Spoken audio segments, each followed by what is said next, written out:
বাবা একটু রেডি হয়েছিল ওই আর কি বাজারে যাবে বলে, মানে টুকটাক বাজার করবে আর হচ্ছে মাছ টাছ নিয়ে আসবে। বাবু সেই দেখে এত বায়না ধরেছে যে দাদুর সাথে বাজারে যাবে। এদিকে দেখো আমার দাদার ছেলেটাও কান্না করছে যাওয়ার জন্য, ওকে তো নিয়ে যাওয়া হয়নি, সেই জন্য কান্না করছিল। তো বৌদি ওকে ঘুম পাড়ানোর জন্য রুমের ভেতর নিয়ে গেছে। আর মায়ের ওদিকে একটু শরীর খারাপ, সেই জন্য মায়ের হাতে ব্যথা যেহেতু আছে, সেই জন্য মাকে বললাম একটু শুয়ে থাকো, আমি ততক্ষণ সবজিটা কেটে দিচ্ছি। তো এইদিকে দেখো বাড়িতে কেউ নেই, বাবু তো গেছে ও দাদুর সাথে বাজারে। আর সেই সুযোগে আমি কি করলাম, বসলাম হচ্ছে বটি নিয়ে আলু পেঁপে এগুলো হচ্ছে কাটতে। জানোই তো যে আমাদের এই বাড়িতে একটু তাড়াতাড়ি রান্না হয়, একটু জোগাড়যন্ত্র করা থাকলে রান্নাটা করতে সুবিধা হয়। এমনিতেই তো শুয়ে বসে আছি, আর কিছু তো করতে দেয় না মা আর বৌদি মিলে, দুজনেই দুজনেই যা করার করে। মায়ের একটু জানো তো হাতে প্রবলেম চলছে, মানে ডান হাতটা খুব ব্যথা করে কাঁধের কাছ থেকে হাতটা। তো সেই জন্য মাকে বললাম একটু রেস্ট করো, আমি এটা কেটে দিচ্ছি, এখন তো রান্নার টাইম হয়নি তেমন একটা। তো ততক্ষণ বৌদি একটু ঘুম পাড়িয়ে নিক বাবুকে, তারপরে হচ্ছে ও ঘুমিয়ে গেলে তারপরে আমি জোগাড় করে রাখি, তারপর বৌদি উঠে রান্নাটা করবে। সবাই একটু যদি মিলেমিশে কাজগুলো করি না, কাজগুলো অনেক এগিয়ে যায়, তাই না বলো তো? বাবু কিন্তু কোনো সময় বায়না করে না, আজকে হঠাৎ করে বায়না করলো যে ওর দাদুর সাথে ও বাজারে যাবে। জানি না কিসের জন্য বায়না করলো হঠাৎ করে। সবজি কাটতে কাটতে এদিকে দেখো টাইম কলে জল চলে এসছে, আর আমার মাদের এখানে ওই টাইম করে টাইম কলে জল দেয় জানো তো, দুবার, আর কোনো সময় একবার, কোনো সময় আবার দেয়ও না। যখন যেদিনকার মানে জল আসে না সেদিনকার যে কতটা কষ্ট হয় ওদের, মানে সে না দেখলে চোখে বিশ্বাস করবে না।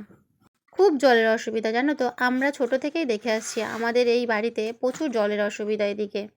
প্রতিদিন যখনই জল আসে তখনই মা এইভাবে জলটা ভরে নেয়, পুরো দুটো ড্রাম, যত বোতল আছে, যত এই ছোট ছোট ড্রাম আছে, বড় ড্রাম আছে, সব কিছুতে ভরে নেয়। এবার মায়ের একটু যেহেতু ব্যথা হচ্ছে হাতে, সেই জন্য মাকে বললাম একটু রেস্ট করো। তো আমি এদিকে সব কাজ সেরে নিচ্ছি একটু। ওদিকে আবার জল এসছে বলেছি আর মা উঠে এসছে চট করে। মা না কাজ ফেলে রেখে মানে থাকতে পারে না, বিছনায় শুয়েও মানে থাকতে পারে না, কাজ যতক্ষণ না মানে উনি সারতে পারবে ততক্ষণ যেন ওনার চোখে ঘুম নেই। আমাদের এই বাড়িতে জানো তো দুবার কল বসানো হয়েছিল, কিন্তু কলের যে জলটা না, মানে অনেকটা পাইপ লাগে, আর কম পাইপ দিলে নোনা জল ওঠে। কম পাইপ মানে অনেকটা পাইপ তাও দেওয়া হয়েছিল, কিন্তু তাও মানে নোনা জল হচ্ছিল। তারপরে যখন দুবার ট্রাই করা হলো, অনেক খরচাখরচি করার পরেও দেখছে যে মিষ্টি জল উঠছে না, তারপরে আর চেষ্টা করার মানে কোনো চেষ্টা করেনি আর কি জল তোলার। তো এইভাবেই চলে ওদের। দেখলে তো মা শুয়ে থাকতে পারলো না, মা উঠে এসে আবার ওই কটা ড্রাম ভরে নিল। আর এদিকে দুটো বাসন ছিল, বাবুর জন্য ম্যাগি করেছিলাম, একটু ম্যাগি খাইয়েছিলাম সকালবেলা, তো সেই বাটিটা পড়েছিল, তো সেই বাটিটাই এখন ধুয়ে নিচ্ছি আমি।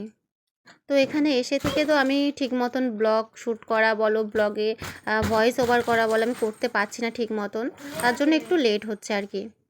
বাবার বাড়িতে এসেছি প্রায় অনেক দিন হয়ে গেল, অনেক দিন থাকাও হয়ে গেল। হয়তো প্রতিদিনের ব্লগটা তোমাদের সাথে শেয়ার করা হয় না, কিন্তু আমাদের আসা প্রায় 10-11 দিন মতন হয়ে গেছে। এবার আর মন টিকছে না জানো তো, এবার ওই বাড়ির জন্য আমার খুব মন খারাপ করছে, নিজের সংসারের জন্য, যে অনেকটা দিন হয়ে গেল বাড়ি ছাড়া হয়ে আছে, আমার ঠাকুর পুজো বন্ধ হয়ে আছে, ঘরগুলো অপরিষ্কার হয়ে থাকবে।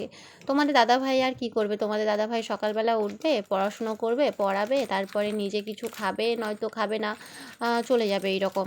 ওর তো কোনো ওই রকম ভরসা নেই যে প্রতিদিন ঠাকুর পুজো করবে, মানে ঘরগুলো মুছবে। ছেলেরা কি ওই সব করতে পারে, তাই না বলো তো? তাও বাসি ঘরটা মানে দুটো রুম বারান্দা ঝাঁট দিয়ে দেয়, আমাকে বলে।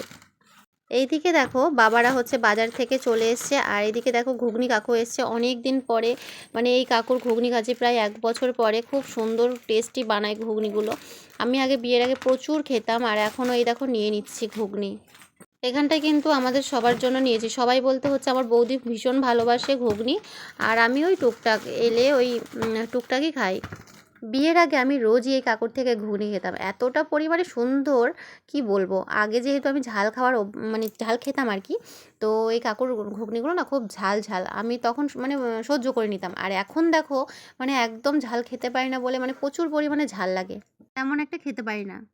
আর এইদিকে দেখো বাজার থেকে আসার সময় বাবা পরোটা নিয়ে আসছে। আর এখানটায় দেখো অন্ধকার অন্ধকার লাগছে, এটা আর ভেবো না যে রাতের ভিডিও, কিন্তু এটা কিন্তু দিনেরই ভিডিও, ওই দুপুরের আগের ভিডিও আর কি। তো যাই হোক, বাবা বাজার থেকে এখানে নিয়ে এসছে হচ্ছে পরোটা। তো মা এখানে সবার জন্য পরোটা ঢেলে নেবে। পরোটা আর ঘুগনি না আলুর তরকারি বেশ একটা। তো এইরকম আগে পরোটাটা ঢেলে নিচ্ছে থালার মধ্যে। তো এখন হচ্ছে সবাইকে ভাগ ভাগ করে দেবে, আমার বৌদির জন্য, আমার জন্য, আর হচ্ছে এই আমাদের দুজনের জন্যই নেয়। আর আমার পাত থেকে একটু একটু আমার বাবাকে দিয়ে এইরকম আর কি। বাবা মা তেমন একটা পছন্দ করে না, খেতেও চায় না। আসলে কি বলো তো, ওদের একটু গ্যাসের প্রবলেম আছে, তো সেই জন্য হুটহাট মানে টুকটাক খেতে চায় না। এটা কিন্তু যেমন তেমন পরোটা নয়, এটার নাম হচ্ছে ছেঁড়া পরোটা। অনেকে বলে পেটাই পরোটা, আমি কিন্তু বলি ছেঁড়া পরোটা। আর এতটা পরিমাণে টেস্টি এই পরোটাটা। আর আমাদের ওদিকে কিন্তু পাওয়া যায় না, মানে মুর্শিদাবাদে পাওয়া যায় না। আমাদের এই কাকদ্বীপে বলো, কলকাতায় বলো, এইসব জায়গায় পাওয়া যায় এই পরোটাটা। এত সুন্দর খেতে, কি বলবো তোমাদের। এই পরোটার তৈরি করার পদ্ধতি জানো তো? পিটিয়ে পিটিয়ে তৈরি করে এটাকে। সেই জন্য এই পরোটাটার নাম হচ্ছে পেটাই পরোটা। তো এই যে পরোটা মা দিয়ে দিয়েছে, আমরা এদিকে পরোটাটা খেয়ে নিয়েছি, আর বৌদিকে এখানে দেওয়া হয়েছে, ও রান্না করতে করতে খাবে। আর এইদিকে কি হয়েছে দেখো, মাদের গ্যাসটা শেষ হয়ে গেছে, যার জন্য বৌদিকে রান্না করতে হচ্ছে মাটির উনুনে। তো চলো ততক্ষণ বৌদি রান্নাবান্না সারুক। এদিকে দেখো কি কি রান্না হয়েছে তোমাদেরকে একবার বলি। এখানটায় কাঁচকলা, আলু, ফুলকপি দিয়ে মাছের ঝোল পাতলা করে। আর এদিকে কুমড়ো চিংড়ি দিয়ে ভর্তা, না কি করেছে জানি না ঠিক সঠিক নাম। আর এই তরকারিটা হচ্ছে মানকচু, আলু, চিংড়ি দিয়ে হয়েছে তরকারিটা। এই হচ্ছে আজকে সিম্পল রান্না। আর তোমরা কে কে খাবে চলে আসো। তো বন্ধুরা, আজকের ব্লগটা আমি এই পর্যন্তই রাখবো। তোমাদের ব্লগটা দেখে কেমন লাগলো, ভালো লাগলো অবশ্যই লাইক কমেন্ট শেয়ার করে দিও। আর ভাতের সাথে কিন্তু খাওয়ার পরে শেষ পাতে হচ্ছে দই ছিল। তোমরা সকলে ভালো থেকো, সুস্থ থেকো, টাটা।